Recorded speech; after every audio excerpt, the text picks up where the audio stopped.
Parallel Frequencies with Just Blane and Coco. Coco, what do you got going on over there? You look busy when we're trying to get ready here. Yeah, I was signing up for my kids' Valentine party. You know, they send out a sign up genius, or they sign up for stations. You could come help at the party. You're new to all this stuff with your kids being little, but yeah, you got to do the whole Valentines. They pass out, or they make the Valentine boxes so that they can carry all their Valentines home. They're asking me to bring Little Debbie's Valentine snacks for the party, and I was gonna write on the comment, I'll be bringing the tummy aches. Yeah. I sat up when you started talking about this because this is new to me. You're right. Like, what do I need to know about this? Because we just went through our oldest. He's in kindergarten and he just had his birthday, and we thought that was a lot, and that was just recent. And you're telling me Valentine's Day, it ramps up even more?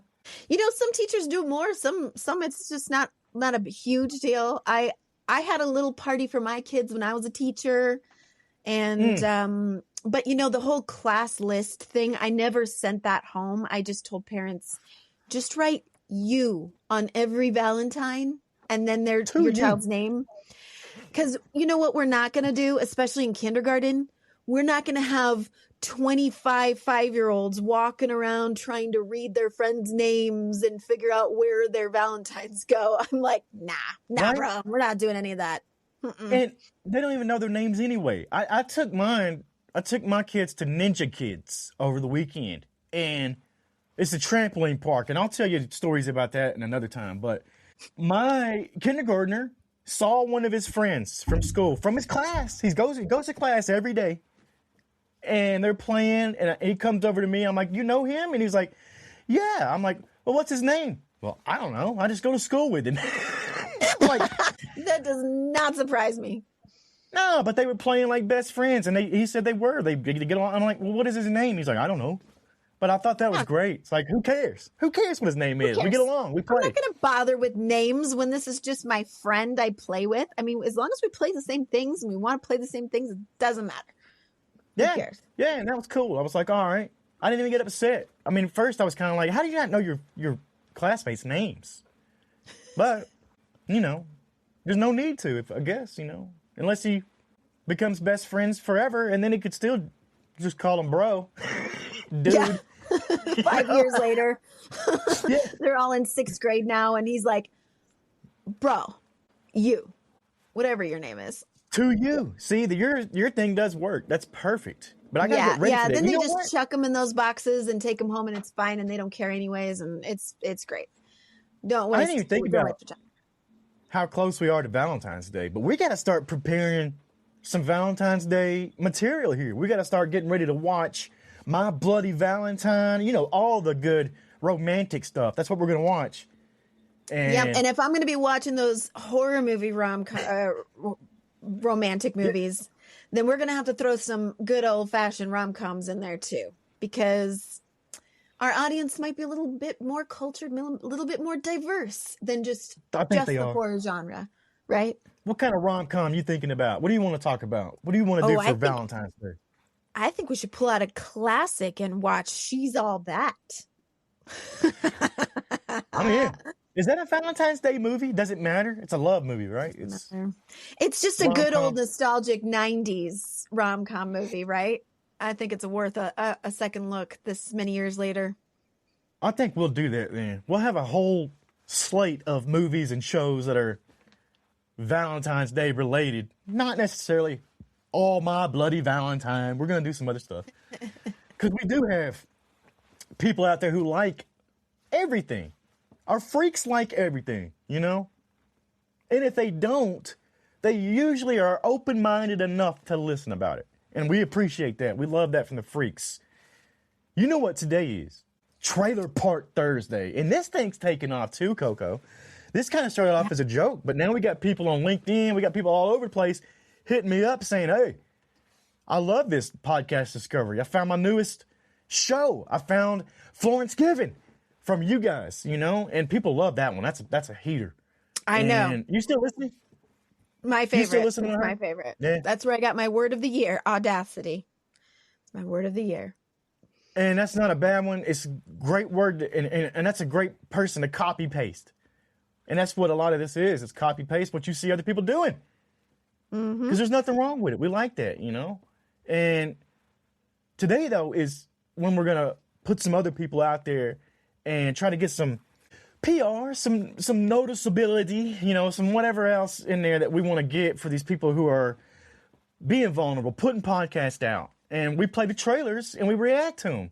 And that's what we're going to do. So, all right, let's go ahead and get into this first podcast trailer now. It's a little bit long, but, you know, that's what we're here for. We want to see what these shows are all Left about. to Their Own Devices is brought to you by Children First Canada. Like a lot of stories nowadays, this one starts on the internet. When I was 12 years old, I opened Instagram and saw an ad for a bikini. I can still picture it. It was this tiny little neoprene thing, and the model wearing it was beautiful and, of course, ridiculously thin. I don't remember if I actually clicked on the ad or if my eyes just lingered on it for a second too long. But either way, the algorithm noticed. I'm not getting paid to say this. Hand on heart, these bikinis are the best things I've ever put on my body. And soon, my social media feeds went from bikini ads The cut, the color. to exercise videos I literally used to have a belly. to dieting tips. I gaslit myself into losing 40 pounds by just pretending I'm already skinny. So I literally tried every diet possible. You don't have to eat your full meal, whatever you're trying to do. Within weeks, I was starving myself. And it would take nearly a decade before I got help for my eating disorder. An eating disorder that I believe was fueled by social media. My name is Ava Smithing. Ever since I realized what was going on, I've been trying to make the internet a little bit safer. Chair Belarakis, Ranking Member Shikowski.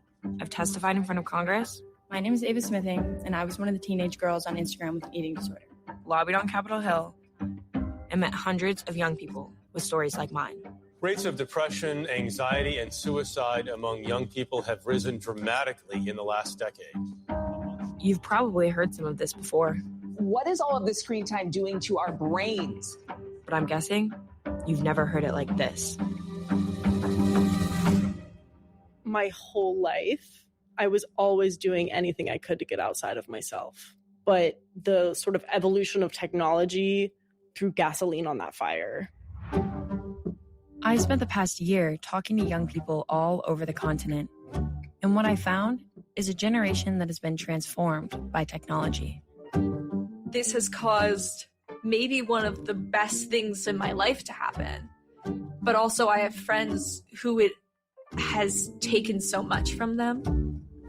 This is a story of how these technologies came to be. I got a phone call from somebody at Facebook who said his boss was facing an existential crisis, and would I be willing to meet Mark Zuckerberg? Technologies that gave some kids a voice. How many followers do you have now? Let's see. On TikTok, I have 5.9 million. And pushed other kids into the darkest moments of their lives. It felt like I was in like a jailhouse without the key, and I just could not get out. And so I'd literally sit in my room all day and watch porn when I was like 11. There was never a stopping point, even if that meant dying on your bathroom floor, even if that meant like your heart failing, it didn't matter. As long as I was skinny, that's all that mattered to me. This is a podcast about how the most profitable companies in history remade the world in their image.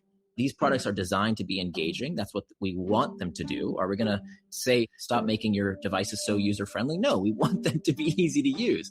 That's not a problem. That's progress. And how people all over the world started to fight back. This is a company with almost limitless resources, but it's enabling monsters to victimize people. It's enabling the worst of the worst, and that has to stop. From Paradigms in the Toronto Star, this is a story about a generation of kids that was given a revolutionary technology and then left to their own devices. They are killing kids. And I don't care if it's one kid or 10 million kids, it is killing kids. Coming soon wherever you get your podcasts. This one device could have easily ruined my life.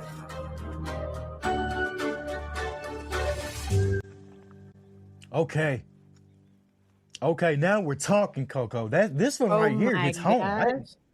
I didn't expect that. You know, when I fired off the random trailer there, and it ended up being, let's get this one off in the background, and it ended up being something that hits near and dear to me and you, because we just went to a town hall about this very sort of thing.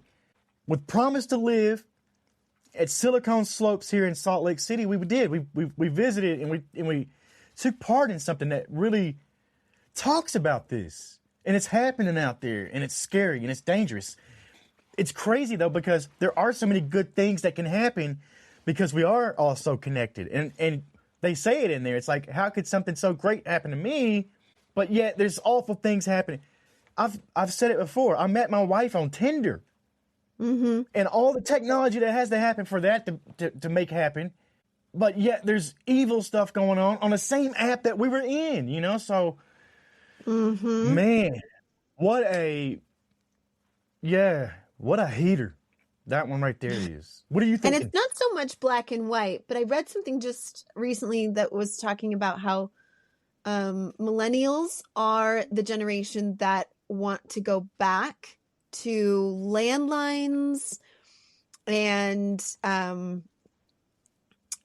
actually some very good friends of mine, they just talked about how they had canceled all of their streaming subscriptions to everything, and they head over to the Salt Lake Library because they have everything on what is it called, media that's not streaming but like physical media. So they were like, we just rent or check out movies and shows we want to see. They have everything available there. We just go check it out. We go watch it. And you know what? Because we have to go return it, we just sit and we watch it. We were all going back to like dumb phones because we're tired of the way this is making us feel. And I always reiterate to people, do you know that technology, every step of the way, when you look way back at even when, you know, before the information age, it was, technology has always been for the purpose of making our lives easier or better or more efficient. But what happens when we're given something that will give us more time, or that was supposed to give us more time, right? We used to send messages via Pony Express. So you'd have to, you know, write to your boss or write to your person that you needed to have something done and wait weeks for that message to get to where it's going, and then wait for a response, which meant that you had weeks before the next step could happen. And then it was mail, so days. And now it's email, so instant. But even though we've crunched that down to, okay, we can't progress on a certain project until we get this message back, ideally that would have given us a bunch more free time, right? A bunch more time for leisure and for hobbies and for other things. But it hasn't. And that's because we just fill that time with, now we got to make more money and get more done, right? If an email can be instant, then the expectations and the obligations become instant as well. So it's not actually saving us from anything. This technology, although it makes things more efficient, it just means that we're expected to do more. Absolutely. Great take. And the show, once again, is Left to Their Own Devices. That's the name of it. So check that one out. Let's go ahead and get to our next trailer, though. See what's going on with this one, because I think I picked up some ones today that are, I gotta say, I'm pretty happy with them. So let's see how this one sounds.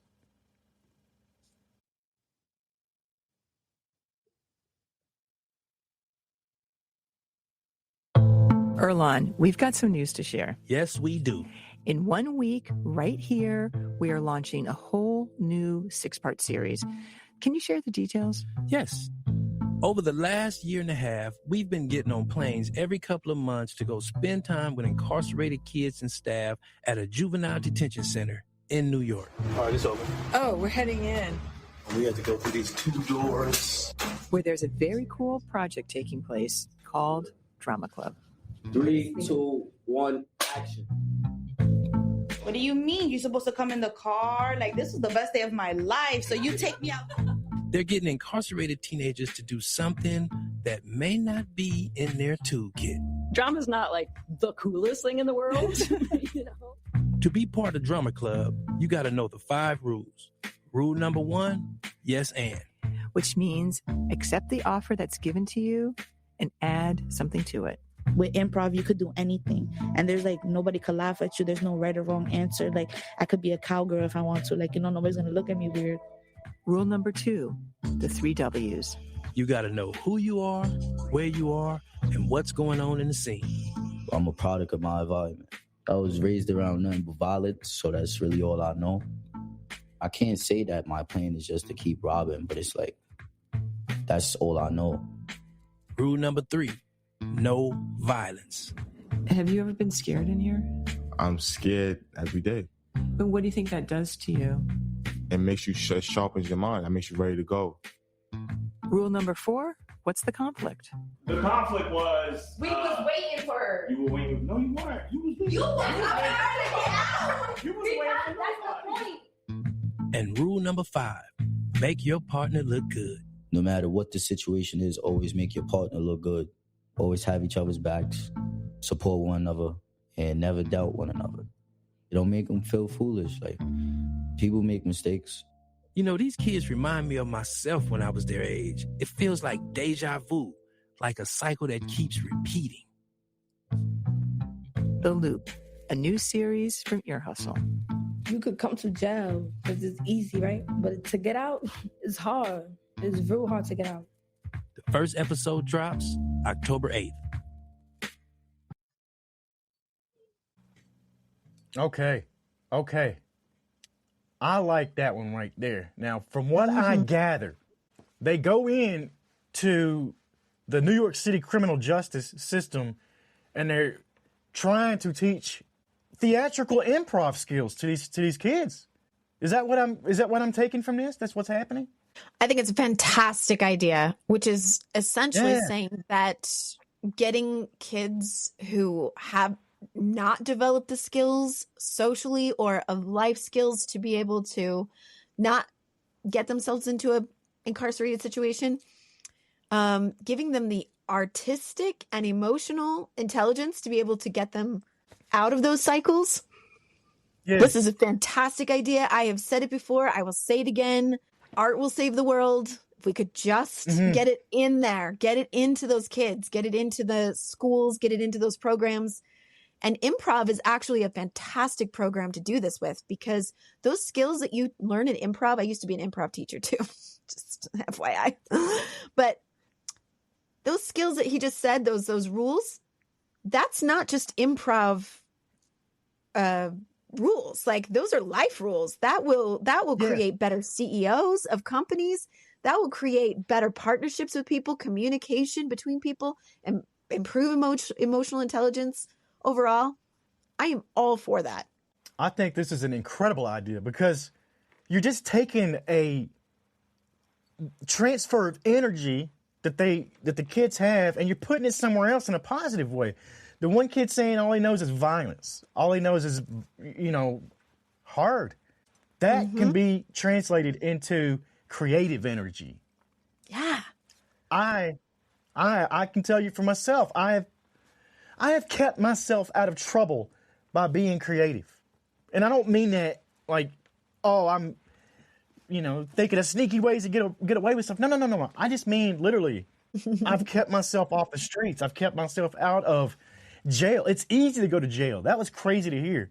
It's easy to go to jail. It's hard to get out of there. Think about it. I can go to jail right now if I wanted to. Any of us could. Yeah. That's insane to think. But it's like, well, take that energy that even though you're a product of your environment, and figure out how to make that stream of rage, violence, whatever is in some of these kids, because that's all they know.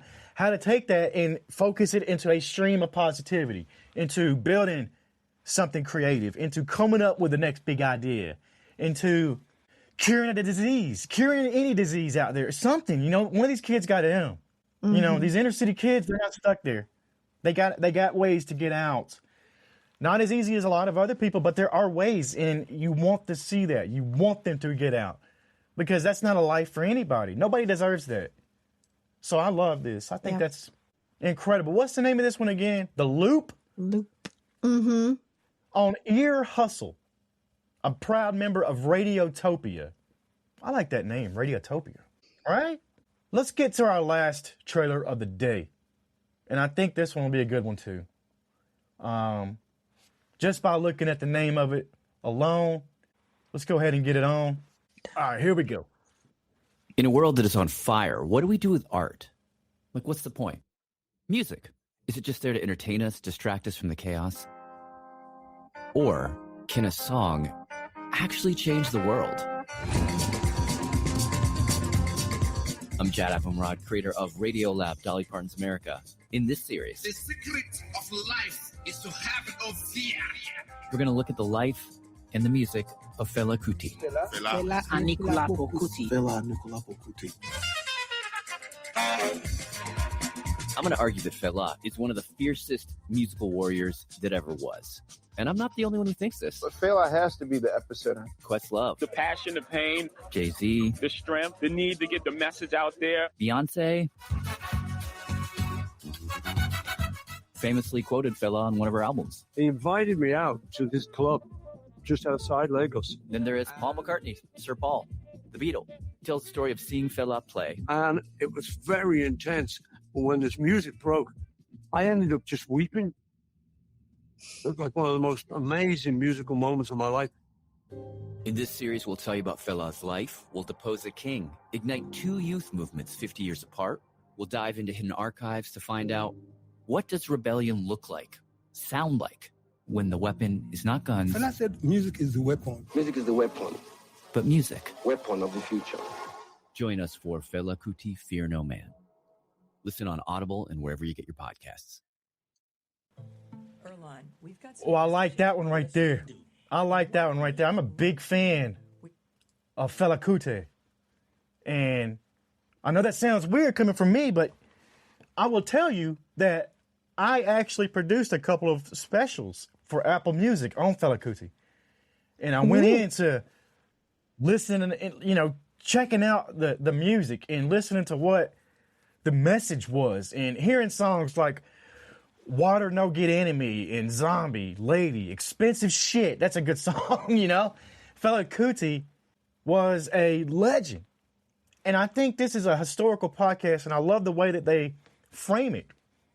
But this is one that everybody should take a listen to because I do know the message and what they're saying there at the end, you know, about the words that came from him. So what do you think about this one? Are you familiar with Fela Kuti? I'm not. So this is fantastic for me. Although I'm not a judge of who's well known or worthy of knowing in the music industry because that's not my jam. I was the kid in elementary school that people asked me who is my favorite artist, and I would say Michael Jordan because I thought Michael Jordan and Michael Jackson were the same person in elementary school. I didn't have older siblings, you guys. Please be kind to me. I didn't have older siblings, and that's who you get your music taste from, right? That's who passes things down to you and says, this is what you should be listening to. So it took me a long, long time to be familiar with artists, music, what they're doing, but you don't have to convince me that art and music are a powerful way to get a message across and to start a movement. So this sounds right up my alley. Excited to learn more about this. You should check this one out. And I just pulled up, as you see here, Apple Music. This one right here, Fela Kuti. This is the Strombo special, Club Strombo, Fela Kuti. We did a whole thing, and you can go listen to that on Apple Music right now. That's one that yours truly produced. And we really dug in and had fun with that. But, yeah, I wasn't expecting to try to hustle some of my own work out there today. I didn't think that was going to happen. Why not? Why not? Have that's the how it's connected. audacity to talk about how great you are, right? Yeah. I have issues sometimes doing that, but I can talk about how great other people are making content, making podcasts, being vulnerable, putting themselves out there as we go through these trailers. And, you know, I really do enjoy all of it. We've been doing this for a couple of weeks and we have not heard one yet that I'm like, oh, that's the worst thing I've ever heard. It's going to be hard. It's going to be hard to beat some of the stuff that I've heard over the years because I've heard some real shit, you know? So I don't think we're going to run into it here. Maybe we will. Maybe somebody out there, maybe one of the freaks will start being on a lookout for the worst podcast trailers they can find and send them to us. Okay. Yeah. And if I hear it, I'm not going to be afraid to say it. I'm not going to be afraid to say, look, I think it is what it is. You're still in the piss somebody off mode. Like, you still trying to piss somebody off every day, right? Yeah. Yeah, not intentionally. Yeah. Well, that but can do it. Like, I've done my job if I'm me, right? If I'm being me. Yeah, absolutely. And I think that's going to wrap it up for today's Just Blane's Trailer Park. We had some great ones. The Inner City Kids, The Loop. I really got to listen to that one. Fela Kuti. And then you got the other one we had at the beginning. What was that one? What was the first one we played? The Left to Their Own Devices? The one with the kids? Left to Your Own Devices. I was going to say, you're asking me about something that happened 15 minutes ago. And my brain has already moved on. We don't have we don't have attention spans for that anymore. None of us do. So, yeah. So far gone. Well, until next time, it's Parallel Frequencies with Just Blane and Coco. We'll see you on the other side.